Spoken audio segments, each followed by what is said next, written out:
All die schöne Blümchen sind he ganz grau, und et Verzellscher ist miestens rau. Et is hässlich, ever mit Hetz, am wunderschönen Ebergplatz. Ja, all die schöne Blümchen sind he ganz grau, und et Verzellscher ist miestens rau.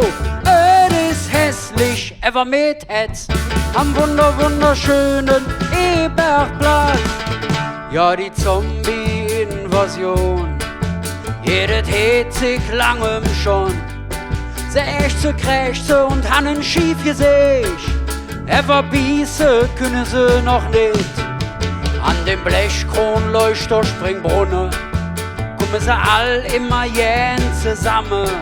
Dat hätte Stadtplanung jetzt ins davon, denn kölsche Zombies leben im Beton.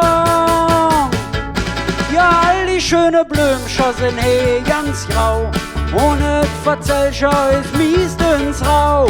Et is hässlich, ever mit Hetz, am wunderschönen Ebergplatz. Ja, all die schöne Blümchen sind he ganz grau, und et Verzellscher ist miestens rau.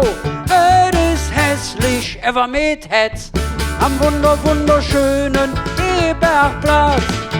Ja, die Gentrifikation, komm ich mit einem blauen Ölchen davon. Die Hipster kommen jetzt zwar obmarschiert, doch haben sie sich selbst abserviert. Für deine Longbach 2 Platz, und die bärtigen Barista sind in ihr Ratz. Der Bio-Lifestyle kommt überhaupt nicht an, denn kölsche Zombies sind nicht hip und nicht vegan. Ja, all die schöne Blümchen sind he ganz grau, und et Verzellscher ist miestens rau. Et is hässlich, ever mit Hetz, am wunderschönen Ebergplatz. Ja, all die schöne Blümchen sind he ganz grau, und et Verzellscher ist miestens rau. Et is hässlich, ever mit Hetz, am wunderschönen Ebergplatz. Und ist der Platz he auch ob ewig verdammt, ist sing Optik doch irgendwie charmant.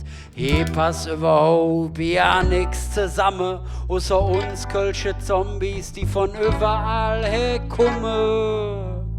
Ob schwarz oder weiß, ob Mann oder Frau, ist he real, denn selbst die Blümchen sind he.